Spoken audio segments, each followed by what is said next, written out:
একদা হযরতে মূসা আলাইহিস সালাতু ওয়াস সালাম আল্লাহর দরবারে প্রশ্ন করলেন, ইয়া রাব্বাল আলামিন, আরজ করলেন, হে আমার প্রভু, হে আমার মাবুদ, আমি তো আমার কিতাব তাওরাতের মধ্যে দেখলাম এমন এক উম্মতের আলোচনা তাওরাত কিতাবের মধ্যে আমি দেখলাম যেই উম্মত যা সুপারিশ করে তা কবুল হয়ে যায়। এই উম্মতকে আমার উম্মত বানাই দেন না মাবুদ। আল্লাহ সুবহানাহু ওয়া তাআলা বললেন, যেটা হচ্ছে হযরত মুহাম্মদ সাল্লাল্লাহু আলাইহি সাল্লামের উম্মত। মূসা আলাইহিস সালাতু ওয়াস সালাম আবার আল্লাহর দরবারে প্রশ্ন করলেন, আরজ করলেন, ইয়া রাব্বাল আলামিন, আমি আমার কিতাব তাওরাতের মধ্যে আলোচনা দেখলাম এমন এক উম্মতের আলোচনা দেখলাম যেই উম্মত 5 ওয়াক্ত নামাজ পড়বে আর নামাজ পড়ার কারণে তার জীবনের গুনাহ খাতার কাফফারা হয়ে যাবে এই নামাজ। এই উম্মতকে আমার উম্মত বানাইয়া দেন না আল্লাহ। আল্লাহ সুবহানাহু ওয়া তাআলা মূসাকে বলে, মূসা রে, এটা হচ্ছে মুহাম্মদ সাল্লাল্লাহু আলাইহি সাল্লামের উম্মত। জোরে কোন সুবহানাল্লাহি ওয়া বিহামদি। মূসা আবার আবেদন করলেন আল্লাহর দরবারে, আল্লাহ, আমি আমার তখতির মধ্যে, আমি আমার তাওরাত কিতাবের অধ্যায়ের মধ্যে তো দেখেছি এমন এক উম্মতকে দেখেছি, এমন এক উম্মতের আলোচনা আমি পড়েছি যেই উম্মতের জন্য পানি এবং মাটিকে আপনি পবিত্র বানাইয়ে দিয়েছেন। পানি থেকেও সে পবিত্রতা অর্জন করতে পারে, মাটি থেকেও পবিত্রতা অর্জন করতে পারে। এরকম দামি উম্মত আপনি একটা বানাইছেন, আলোচনা আমার কিতাবে আছে, এই উম্মতকে আমার উম্মত বানাইয়ে দেন না। আল্লাহ বলে, মূসা, এটা মুহাম্মদ সাল্লাল্লাহু আলাইহি সাল্লামের উম্মত। সুবহানাল্লাহ বলেন না, জোরে বলেন, এটা কার উম্মত? এটা মুহাম্মদ সাল্লাল্লাহু আলাইহি ওয়াসাল্লামের উম্মত, এটা তোমার উম্মত নয়। মূসা আবার জিজ্ঞাসা করে আল্লাহর কাছে আরজ করে, রব্বুল আলামিন, তাওরাত কিতাবের মধ্যে আমি দেখলাম এমন এক উম্মতের আলোচনা দেখলাম আমি, যেই উম্মত অন্যায়ের প্রতিবাদ করবে এবং দাজ্জালের সঙ্গে যুদ্ধ করবে। ও আল্লাহ, এই উম্মতকে আপনি আমার উম্মত বানাইয়া দেন। আল্লাহ বলবে, ও মূসা রে, এই উম্মত হচ্ছে মুহাম্মদ সাল্লাল্লাহু আলাইহি ওয়াসাল্লামের উম্মত, তোমার উম্মত নয়। মূসা আবার জিজ্ঞাসা করবে, ইয়া রাব্বাল আলামিন, তাওরাতের মধ্যে আমি এমন এক উম্মতের আলোচনা পেয়েছি যেই উম্মতের জন্য আপনি সদকার মালকে হালাল করে দিয়েছেন, সদকার মাল ব্যবহার করা জায়েজ করে দিয়েছেন, অথচ ওই উম্মতের আগে সকল উম্মতের জন্য সদকার মাল ব্যবহার করা জায়েজ ছিল না। কেউ যখন সদকা দিত কোনো মালকে, সেই মাল আগুনে পুড়াইয়া দেওয়া লাগতো। গরিব দুঃখী মিসকিন কোনো মানুষে সেই জমানার সেই সদকার মালকে তারা ব্যবহার করতে পারত না, এটা নষ্ট হয়ে যেত, আগুনে পুড়িয়ে যাইত। কিন্তু আমি আমার কিতাব তাওরাতের মধ্যে দেখলাম এমন এক উম্মতের আলোচনা, যেই উম্মতের একদল সদকা দিলে আর একদল সেই সদকা ব্যবহার করার জন্য বৈধতা রাখে। এই উম্মতকে আপনি আমার উম্মত বানাইয়া দেন। আল্লাহ বলে, মূসা রে, এই উম্মতটাও হচ্ছে মুহাম্মাদের উম্মত। এত দাম, এত সম্মান এই উম্মতের কে দিয়েছেন? আল্লাহ সুবহানাহু ওয়া তাআলা দিয়েছেন। মূসা আবার বলে, আল্লাহ, আমি তাওরাতের মধ্যে এমন এক উম্মতের কথা দেখলাম, আলোচনা পড়লাম, যেই উম্মত যদি মনে মনে, শুধুমাত্র মনে মনে কাজ করে নাই, তাকান আমার দিকে, মনে মনে শুধু একটা নেকির কথা চিন্তা করে যে আমি এই ভালো কাজটা করব, এই নেক কাজটা করব, আল্লাহ সুবহানাহু ওয়া তাআলা মনে মনে চিন্তা করার কারণেই এখনো নেকির কাজটা করতে পারে নাই, কিন্তু আল্লাহ তাকে একটা নেকির সওয়াবনামায় দান করে দেন। আর যদি ওই নেক কাজটা সে করে নেয়, আমি কিতাবের মধ্যে পড়েছি, যদি নেক কাজটা সে করে নেয় তাহলে ওই একটা নেক কাজের বিনিময়ে আল্লাহ পাক 10 থেকে 700 গুণ পর্যন্ত বাড়াইয়া দেন। আর সেই উম্মত যদি মনে মনে কোনো খারাপ নিয়ত করে, গুনাহ করার ইচ্ছা করে, গুনাহ করার পরিকল্পনা মনে মনে করে, আপনি তাকে গুনার শাস্তি দেন না, তার আমলনামায় কোনো গুনাহ লেখা হয় না। যদি সেই গুনাহটা করে ফেলে, শুধুমাত্র তার বিনিময়ে একটা গুনাহ লেখা হয়। ওগো আল্লাহ, এত সুবিধা মতো জায়গায় এই উম্মত থাকবে, যেই উম্মত নেকের কথা চিন্তা করলেই নেকি হয়ে যায়, গুনার কথা চিন্তা করলে গুনাহ হয় না। একটা গুনাহ করলে একটা গুনাহ হয়, আর একটা নেকি করলে 10 থেকে 700 গুণ পর্যন্ত হয়। ও আল্লাহ, এই উম্মতকে আপনি আমার উম্মত বানাইয়া দেন। আল্লাহ বলছে, মুসা রে, এটাও হচ্ছে মুহাম্মাদের উম্মত। সুবহানাল্লাহ। এই উম্মতটাও কার উম্মত? মুহাম্মদ মুস্তাফা সাল্লাল্লাহু আলাইহি ওয়াসাল্লামের উম্মত। মুসা বলছে, আল্লাহ, আমি আমার কিতাবের মধ্যে আরো দেখলাম, এমন এক উম্মতের আলোচনা দেখেছি আমি, যেই উম্মতে কিয়ামতের ময়দানে 70,000 উম্মত বিনা হিসাবে জান্নাত যাবে। এই অন্তত এই দলটাকে আমার উম্মত বানাইয়া দেন। আল্লাহ বলছে, মুসা না, এটাও হবে মুহাম্মাদের উম্মত। এটাও কার উম্মত? মুহাম্মাদের উম্মত। আমার ভাইরা, মুসা সর্বশেষ বলতেছে, আল্লাহ, যারা দুনিয়াতে পড়ে এসেছে, এমন এক উম্মতের আমি আলোচনা কিতাবে পাইলাম আমার তাওরাতে। দুনিয়াতে যারা সর্বশেষ আসবে, পরে আসবে, কিন্তু কিয়ামতের ময়দানে তারা থাকবে সবার উপরে, তারা জান্নাতও যাবে সবার আগে। জোরে কোন সুবহানাল্লাহ। ও আল্লাহ, অন্তত এই উম্মতটাকে আমার উম্মত বানাইয়া দেন। আল্লাহ বলছে, মুসা রে, এই দলটাও হবে মুহাম্মাদের উম্মত। এটা কার উম্মত? মুহাম্মাদের উম্মত। কথাবার্তা চলছে আল্লাহ এবং মুসার মাধ্যমে। মুসা আল্লাহকে এক এক করে এই উম্মতের চাহিদা আল্লাহর কাছে দিচ্ছে, যে আল্লাহ, আমি তো তাওরাত কিতাবে এই উম্মতের ফজিলত বর্ণনাগুলো পেয়েছি, এইগুলোকে আমার উম্মত বানাইয়ে দেন। আর আল্লাহ সুবহানাহু ওয়া তাআলা তাকে উত্তর দেয়, এই সব কার উম্মত? মুহাম্মদ সাল্লাল্লাহু আলাইহি ওয়াসাল্লামের উম্মত।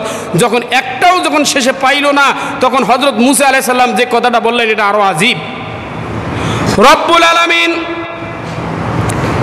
এত সব ফজিলতপূর্ণ উম্মতকে আমি আমার জন্য চাইলাম, কিন্তু আপনি সবগুলো বরাদ্দ করেছেন কার জন্য? মুহাম্মদ সাল্লাল্লাহু আলাইহি ওয়াসাল্লামের উম্মত হিসাবে আপনি তাদেরকে বরাদ্দ করেছেন। যেহেতু এই উম্মতের এত দাম, উম্মত যেহেতু আমার হবে না, এই জন্য আমি মুসা আপনার দরবারে একটা আবেদন জানাই, অন্তত পক্ষে ওই নবীর উম্মত আমাকে বানাইয়া দাও, আমি যেন এই উম্মতের কাতারে থাকতে পারি। তখন আল্লাহ পাক রব্বুল আলামিন জবাব দিলেন, ইয়া মুসা ইন্নী ইসতাফাইতুকা আলান নাসি বিরিসালাতি ওয়া বিকালামি ফাখুয মা আতাইতুকা ওয়া কুম মিনাশ শাকিরিন। আল্লাহ সুবহানাহু ওয়া তাআলা বলছে, মুসা রে, আমি তোমাকে মানুষের মধ্যে বাছাই করছি, নির্বাচন করছি। নির্বাচন করার পরে আমি তোমাকে আমার রিসালাতের কান্ডারি দিয়েছি, আমি আমার সঙ্গে তোমাকে কালামের অনুমতি দিয়েছি। অতএব তুমি শুকরিয়া আদায় করো। কি করো? তুমি এটাকেই গ্রহণ করো, আর আমি তোমাকে যে নির্দেশনা দেই সেটা তুমি মেনে চলো, আর তুমি শুকরগুজার হও। তুমি ইদিক সিদিক আবেদন করার দরকার নাই। কার কি আছে এটা তোমার দেখার বিষয় নয়। এজন্য এই আয়াত থেকে আমরা একটা মাসআলা বলতে পারি আপনাদেরকে, যে আসলে আল্লাহ সুবহানাহু ওয়া তাআলা আমাদেরকে যা দিয়েছেন, আপনি যদি একটু লক্ষ্য রাখেন, একটু খেয়াল রাখেন, দেখতে পারবেন আল্লাহ পাক রব্বুল আলামিন আপনাকে যেই অবস্থাতে রেখেছেন, এর চেয়ে কঠিন ও ভয়ানক অবস্থায় অনেক মানুষ আছে। জোরে বলেন ঠিক না বেঠিক? কঠিন ও ভয়ানক অবস্থায় অনেক মানুষ আছে।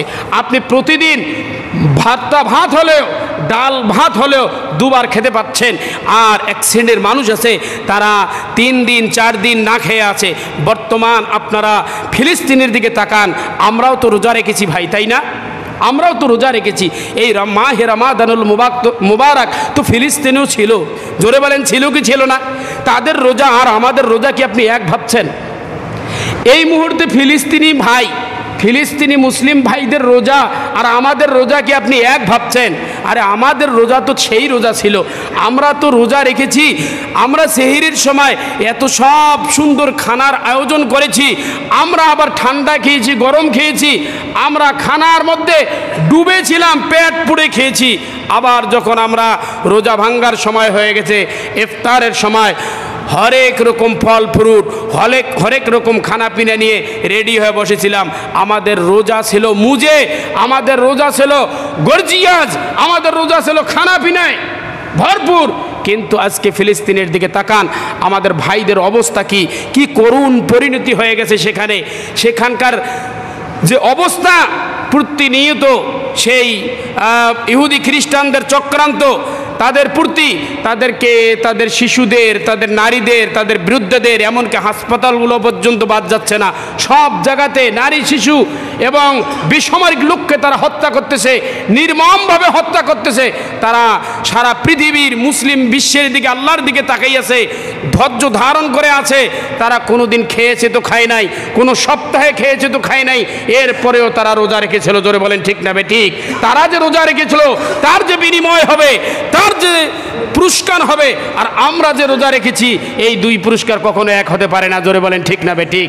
তো ভাইরা আমার, বলতে যাচ্ছিলাম, আল্লাহ পাক রব্বুল আলামিন যাকে যেই হালতে রাখে, এই হালতে আমাদের কি থাকতে হবে? খুশি থাকতে হবে। ফিলিস্তিনের ব্যাপারে আমি আপনাদের একটা বিশেষ বিষয় আলোচনা করব, কথা বলবো। সেটা হলো এই ফিলিস্তিনের বর্তমান করুণ পরিস্থিতি, যে অবস্থা চলছে, যে অবস্থায় চলছে, তাদের বাড়ি নাই, তাদের ঘর নাই, তাদের জমি জমার কোনো ফসল নাই, তাদের কোনো খাবার দাবার নাই, খাবার দাবারের কোনো ব্যবস্থা নাই। আন্তর্জাতিক ত্রাণ সংস্থাগুলো যখন কোনো একটা খাবার নিয়ে যাচ্ছে, সেখানে মানুষ হুমড়ি পড়তেছে, কেউ পাচ্ছে তো কেউ পাচ্ছে না, কিছু অংশ পাচ্ছে, সেটা দিয়ে তারা দিনপাত করতেছে। আমাদের বাংলাদেশ থেকে হাফিজি ট্রাস্ট, আন্তর্জাতিক একটা অনুমোদনপ্রাপ্ত হাফিজি ট্রাস্ট, অনলাইনে আপনারা ঢুকেন, আপনারা যদি ইচ্ছা করেন, আপনারা একুরসালিবাসী, আপনারা যদি মনে করেন যে আমি আমার শ্রমের টাকা, আমি আমার ইনকামের টাকা, আমি আমার আয়ের টাকা, আমি আমার জমির টাকা, এখান থেকে আমি আমার সেই ভাই ফিলিস্তিনি পণ্যভূমি, পবিত্র জায়গার সেই ভাইয়েরা, তারা যে সবর করেছে, তারা যে ধৈর্য ধারণ করেছে, তারা যুগ যুগ ধরে জালিমের মোকাবেলা করে আসতেছে, কিন্তু তাদের কাছে মাথা নত করে নাই আমাদের ভাইয়েরা, কখনো জালিমের কাছে আপোষ করে নাই। এদেরকে আমি আমার শ্রমের কিছু টাকা দেব, আমি কিছু সাদাকা করব, আমি কিছু দান করব। এটা যদি আপনারা করতে চান, তাহলে আমি আপনাদেরকে একটা লাইন দিলাম, সেটা হচ্ছে হাফিজি ট্রাস্ট। এটা বাংলাদেশ থেকে আপনার ফিলিস্তিনিদের সহায়তার জন্য একটা আন্তর্জাতিক অনুমোদনপ্রাপ্ত একটা ট্রাস্ট আছে। এটা আপনারা অনলাইনে যোগাযোগ করে এখানে আপনারা আপনাদের অর্থ, আপনাদের সামর্থ্য অনুযায়ী আপনারা পাঠাতে পারেন, যদি আপনারা চান। আমি বিষয়টা বলে দিলাম। আল্লাহ পাক আমাদের তৌফিক দান করুন, বলেন আল্লাহুম্মা আমিন। প্রিয় মুসলিম ভাইরা, বলতেছিলাম, মুসা শেষ পর্যন্ত আল্লাহকে বললেন, আল্লাহ অন্তত পক্ষে ওই নবীর উম্মত আমাকে বানাই দাও। আল্লাহ আয়াত দিয়ে বুঝাইলে, মুসা রে, আমি তোমাকে চয়েস করেছি, আমি তোমাকে বাছাই করেছি মানুষের মধ্য থেকে, আমি তোমাকে রিসালত দিয়েছি, আমি আমার সঙ্গে তোমাকে কথা বলার অনুমতি দিয়েছি, অর্থাৎ আমি যে বিধান দিয়েছি সেটা মেনে নাও, আর তুমি শুকরগুজার হও, তুমি শুকরিয়া আদায় করো। যেটা আছো এটা বিশাল জায়গায় আছো, জোরে বলেন সুবহানাল্লাহ বিহামদি। আমার ভাইয়েরা, এমনি করে মুহাম্মদ সাল্লাল্লাহু আলাইহি সাল্লামের উম্মত, এই উম্মত আমাদের অনেক দাম ভাই। আজকে আমরা আমাদের নিজেদের পরিচয় আমরা জানি না, নিজেদের সম্মান আমরা বুঝি না, নিজেদের মর্যাদা কত বেশি আমরা বুঝি না। আজকে আমরা রমজান মাসে সালাত আদায় করেছি কিছু মানুষ, কিন্তু আজকে আমাদের কোনো খবর নাই। আমরা নামাজের সময় গাফিল থাকতেছি, ভালো কাজের সময় গাফিল থাকতেছি। ভাই, আমরা কিন্তু একটা সীমিত হায়াত নিয়ে এই পৃথিবীতে আগমন করেছি, জোরে বলেন ঠিক না ঠিক? আপনি আপনার হায়াত সমপরিমাণ সময়ে শুধুমাত্র পৃথিবীতে থাকবেন, এর চেয়ে 1 সেকেন্ড আপনাকে টাইম দেওয়া হবে না, 1 মিনিটও টাইম দেওয়া হবে না।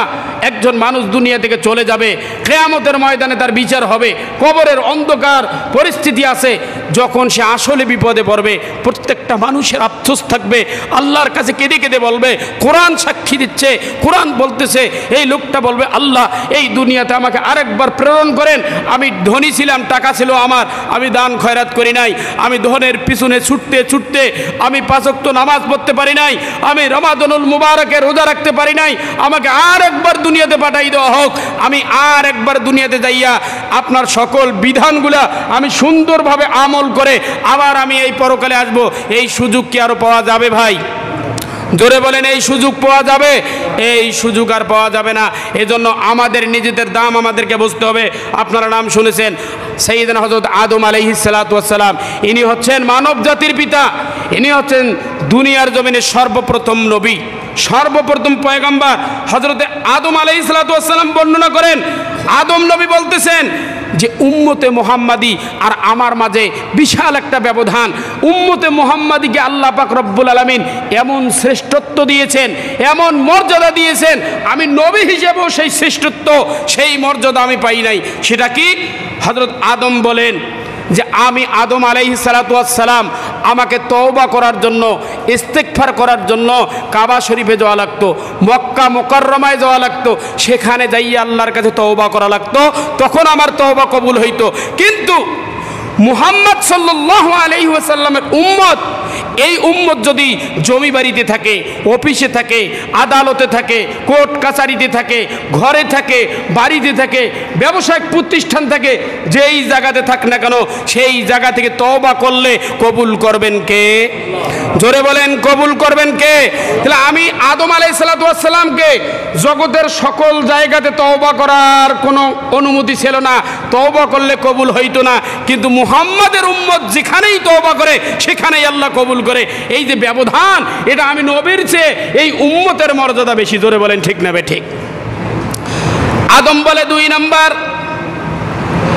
2 নাম্বার হলো, আমি যখন একটা ছোট্ট অপরাধ করেছিলাম, আমার তখন পোশাক পরিহিত অবস্থায় ছিলাম, আমি যখন নিষিদ্ধ গাছের ফল খেয়েছিলাম তখন আমার পরনে পোশাক ছিল। এই ভুলটা করার কারণে সাথে সাথে আল্লাহ পাক রব্বুল আলামিন আমার শরীরের সকল পোশাক খুলাই নিলেন। জোরে কান সুবহানাল্লাহ। আর উম্মতে মুহাম্মাদিকে আল্লাহ পাক রব্বুল আলামিন কি মর্যাদা দিয়েছে বন্ধুরা শোনেন। তারা অনেক সময় গুনাহ করে ন্যাংটা অবস্থায়, জোরে বলেন ঠিক না বেঠিক, গুনাহ করে কাপড় থাক আর না থাক অথবা ল্যাংটা অবস্থায় গুনাহ করুক না কেন, আল্লাহ পাক রব্বুল আলামিন সেই গুনাহকে প্রকাশ করে দেন না, আল্লাহ পাক রব্বুল আলামিন সেই গুনাহকে ঢেকে রাখেন। এটা মুহাম্মদ সাল্লাল্লাহু আলাইহি সাল্লামের উম্মতের জন্য স্পেশাল। আজকে একবার ভাবুন তো, আমি নিজের থেকে ভাবতেছি, আপনিও একবার ভাবুন তো, লাইফে কত অজানা গুনাহ আমরা করেছি, কত গোপন গুনাহ আমরা করেছি, কত গুনাহ করেছি। এই এক একটা গুনাহ যদি আউট হয়ে যাইতো, পাসিং হয়ে যাইতো, আমার ইমামতি চলতো কিনা আমি জানি না, আপনাকে সমাজে মানুষ দাম দিত কিনা আমি জানি না, সমাজে আমাদের কোনো মূল্য থাকতো কি জানি না। জোরে বলেন ঠিক না বেঠিক? কিন্তু আল্লাহ সুবহানাহু ওয়া তাআলা শুধুমাত্র মুহাম্মদ সাল্লাল্লাহু আলাইহি সাল্লামের উম্মত হওয়ার কারণে আমাদের পাপগুলো, আমাদের অপরাধগুলো, আমাদের গুনাহগুলোকে ঢেকে রেখেছেন কে? আল্লাহ। আদম কয় আমি কাপড় পরা অবস্থায় গুনাহ করলাম, আমাকে উলঙ্গ করে দেওয়া হলো। আর মুহাম্মদ সাল্লাল্লাহু আলাইহি সাল্লামের উম্মত ল্যাংটা হয়ে গুনাহ করলেও আল্লাহ ঢেকে দেয়। সুবহানাল্লাহ বলেন না? হযরত আদম বলতেছে আমার শরীয়ত হলো যদি কোনো গুনাহ করা হয়, আল্লাহর নাফরমানি করা হয়, স্বামী স্ত্রীর বন্ধন আর থাকে না, হাওয়ার সঙ্গে আমার বন্ধন কেটে গেছে, আমরা আলাদা হয়ে গেছি স্বামী আর স্ত্রী। কিন্তু মুহাম্মাদের উম্মত হাজার হাজার গুনাহ করলো, জিনা করলো, সুদ খাইলো, ঘুষ খাইলো এবং খুন করলো, কত রকমের গুনাহ করলো, কিন্তু আল্লাহ তাদের স্বামী স্ত্রীর আলাদা করার বিধান দেন নাই। এটা স্পেশাল পাওয়ার এই নবীর উম্মতকে দিয়েছেন কে? আল্লাহ সুবহানাহু ওয়া তাআলা। হযরত আদম বলে ভালো করে শুনে রাখো, দেখো তো আমি যখন গুনাহ করেছিলাম তখন আমি ছিলাম কোথায়? জোরে বলেন, কোথায় ছিলাম? আদম কোথায় ছিল ভাই? আদম বলে আমি যখন গুনাহ করেছিলাম আমি ছিলাম জান্নাতে। জান্নাতে যখন আমি একটা নিষিদ্ধ বস্তুর ফল খাইলাম, খাওয়ার সাথে সাথে আল্লাহ আমাকে জান্নাত থেকে বাহির করে দিল, আউট করে দিল।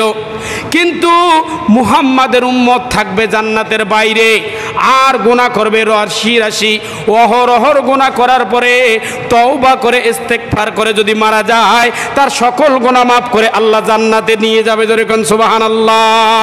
এই হচ্ছে উম্মতে মুহাম্মাদের এত দাম, এত সম্মান, এত মর্যাদা। আজকে যে আমরা ইবাদত করি, আজকে যে আমরা নামাজ পড়ি, 5 ওয়াক্ত সালাত আদায় করি, এর অনেক ফজিলত ভাই, অনেক লাভ। আপনারা শুনেছেন একদা এক ইহুদি জামাত, একটা ইহুদির বিশাল একটা জামাত আল্লাহ রাসূল সাল্লাল্লাহু আলাইহি সাল্লামের দরবারে উপস্থিত হলেন।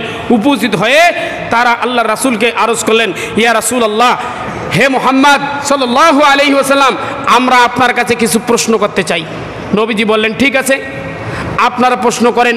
আপনারা কি প্রশ্ন করবেন? ইহুদির গ্রুপরা প্রশ্ন করলো, নবীজি, এই যে 5 ওয়াক্ত নামাজ, 5 ওয়াক্ত নামাজ যে আপনার উম্মতের জন্য, আপনার জন্য, আপনার উম্মতের জন্য আল্লাহ ফরজ করে দিয়েছে, এই সম্পর্কে আপনি কিছু বলেন তো, আমরা শুনি। আপনি একটু লেকচার দেন। এই যে 5 ওয়াক্ত নামাজ, এটা কি কারণে দিল আল্লাহ? এত একটা কারণ কিছু থাকা দরকার।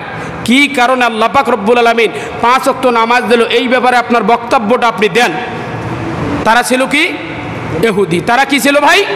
ইহুদি ছিল। আল্লাহ রাসূল সাল্লাল্লাহু আলাইহি সাল্লাম জবাব দেন যে এই যে দেখো, জোহরের সালাত ফরজ হয়েছে। জোরে বলেন, কিসের সালাত? জোহরের সালাত। সূর্য যখন ঢলে যায় তখন পৃথিবীর সব কিছু বস্তু, সেটা পাহাড় বলেন, পর্বত বলেন, নদী বলেন, সাগর বলেন, গাছ বলেন, তরুলতা বলেন, যা কিছু, সব কিছুই তাসবিহ বর্ণনা করে কার? জোরে বলেন, কার? আল্লাহ পাকের তাসবিহ বর্ণনা করে। সূর্য ঢলার সাথে সাথে পৃথিবীর সবাই তাসবিহ বর্ণনা করে। আল্লাহ পাক আমার জন্য, আমার উম্মতের জন্য ঠিক এই সময়ে জোহরের সালাতকে ফরজ করে দিয়ে আল্লাহর তাসবিহ, আল্লাহর মহিমা, আল্লাহর বরত্ব বর্ণনা করার জন্য আমাকে জোহরের নামাজ দিয়েছেন। জোরে কোন সুবহানাল্লাহ। আল্লাহ রাসূল বলে,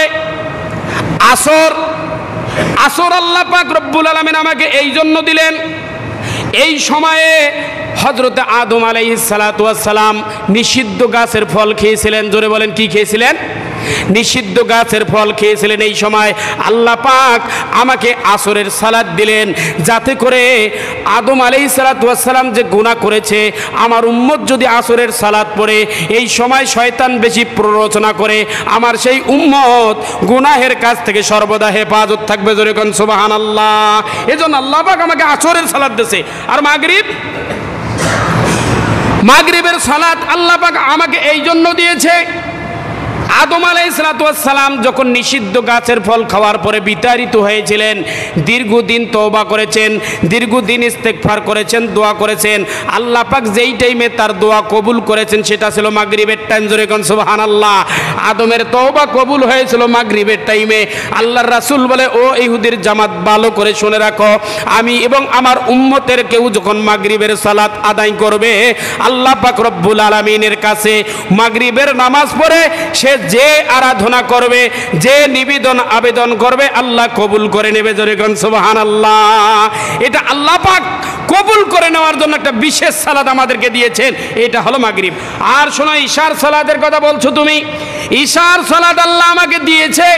ইশার সালাতটা এমন একটা নামাজ, আমার পূর্ববর্তী যত পয়গম্বর ছিল, সেটা মুসা হোক, ঈসা হোক, ইব্রাহিম হোক, ইসমাইল হোক, যত নবী আছে, নূহ আলাইহিস সালাম, ইদ্রিস আলাইহিস সালাম, দাউদ আলাইহিস সালাম, সকল নবী রাতের শেষে ঘুমানোর আগে এই ইশার যে সালাতটা, এটা পাওয়ার জন্য আল্লাহর কাছে আবেদন করেছিল, কিন্তু আল্লাহ কাউকে দেয় নাই, শুধু আমি মুহাম্মদকে দিয়েছে। জোরে কোন সুবহানাল্লাহ। আর যে ফজরের কথা বলছো, শুনে রাখো, ফজর আমাকে এই জন্য দেওয়া হয়েছে, ফজরের সালাতের মাধ্যমে আমার উম্মত যখন ফজরের সালাত আদায় করবে, আল্লাহ পাক রব্বুল আলামিন তাকে এমন 2টা পুরস্কার দান করেছেন যে ফজরের সালাত আদায় করার সঙ্গে সঙ্গে ওই বান্দার সারা দিনের যত গুনাহ আছে সব গুনাহ মাফ হয়ে যাবে, সারা রাতের সকল গুনাহ মাফ হবে। আর তার জন্য আল্লাহ পাক জাহান্নামকে হারাম করে দেবেন, 1 নাম্বার। 2 নাম্বার হলো, ওই নামাজিকে আল্লাহ পাক রব্বুল আলামিন মুনাফিকের দপ্তর থেকে তার নাম কেটে মুমিনের দপ্তরে লেখাই দেবেন। জোরে কোন সুবহানাল্লাহ। আমাদের কিছু কাজের কারণে, আমাদের কর্মের কারণে যদি মনে হয় কখনো যে আমরা নেফাকুতি করেছি, মুনাফিকি করেছি, আপনি যখনই কোনো দিন কি করলেন? ঘুমকে ভেঙে দিয়ে, ঘুমকে আরামের ঘুমকে তাড়িয়ে দিয়ে আপনি পানি দ্বারা ওযু করে আপনি ফজরের সালাতে দাঁড়িয়ে গেলেন। আপনার নাম যদি এর পূর্ব পর্যন্ত মুনাফিকের দপ্তরে লেখা থাকে, আল্লাহ পাক রব্বুল আলামিনের হাবিব বলে এখন আর নাই, এখন আপনার মুনাফিকের দপ্তর থেকে নাম বাতিল করে দেওয়া হয়েছে। যেরকম সুবহানাল্লাহ বিহামদি। এত মর্যাদা, এত সম্মান আল্লাহ পাক রব্বুল আলামিন এই উম্মতকে দিয়েছে। এরপরে তারা আবার প্রশ্ন করলো, ওই ইহুদিরা প্রশ্ন করলো যে হে আল্লাহর হাবিব, আপনি বলেন তো এই যে নামাজগুলো আল্লাহ আপনাকে দিল, এই নামাজের সওয়াব কি দিছে? এর বিনিময় আল্লাহ কি দিছে? আপনার উম্মত যদি এই নামাজ পড়ে আর কি কি পাবে?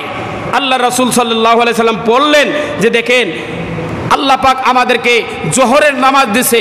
আমার কোনো উম্মত যখন জোহরের নামাজ পড়বে, জোহরের সময় আল্লাহ পাক রব্বুল আলামিন জাহান্নামকে কি করেন? জাহান্নামকে উত্তপ্ত করেন। জাহান্নাম খুব অগ্নিগর্ভ হয়ে যায়, জাহান্নাম উত্তপ্ত হয়ে যায়। কোনো বান্দা যখন জোহরের সালাত জামাতের সাথে আদায় করবে, এই বান্দার জন্য জাহান্নামের আগুন হারাম হয়ে যাবে। যেরকম সুবহানাল্লাহ বিহামদি। আর কোনো বান্দা যখন আসরের সালাত আদায় করবে, আল্লাহ পাক রব্বুল আলামিন তাকে গুনাহের কাজ থেকে, অশ্লীলতার কাজ থেকে, অন্যায় থেকে ফিরিয়ে রাখবেন। আল্লাহ পাক কোরআনুল কারীমের মধ্যে বলছেন, হাফিজু আলাস সালাতি ওয়াস সালাতিল বুস্তা, তোমরা নামাজগুলোকে হেফাজত করো, বিশেষ করে মধ্যবর্তী নামাজ, এই আসরের নামাজকে আল্লাহ পাক রব্বুল আলামিন আলাদাভাবে হেফাজত করার একটা ঘোষণা দিয়েছেন যে এই নামাজকে তোমরা ভালোভাবে গ্রহণ করো। কারণ শয়তান এই সময় মানুষকে বেশি প্ররোচনা করে, এজন্য এই সময়টা তোমরা কি করিও না, হেলাই দুলাই কেটিও না। কারণ কি জানেন? এই আসরের সময়টা অল্প, আসরের টাইম মানুষের অনেক সময় কি হয় না, কুলায় না। যারা জোহরের নামাজ পড়ে খাওয়া দাওয়া করে আরাম করে জমি বাড়িতে গেছেন, এখন চিন্তা করছেন যে অল্প একটু কাজ, আসরের নামাজ পড়ার জন্য বাড়িতে যাব, আবার আসব, জমিতে তো আর কাজ করতে পারবো না, মাগরিবের সময় হয়ে যাবে, ফির আবার মাগরিবের নামাজ। দেখেন সুবিধা নাই। এজন্য আল্লাহ পাক রব্বুল আলামিন বললেন, আসরের সালাতকে তোমরা ভালো করে আঁকড়িয়ে ধরো।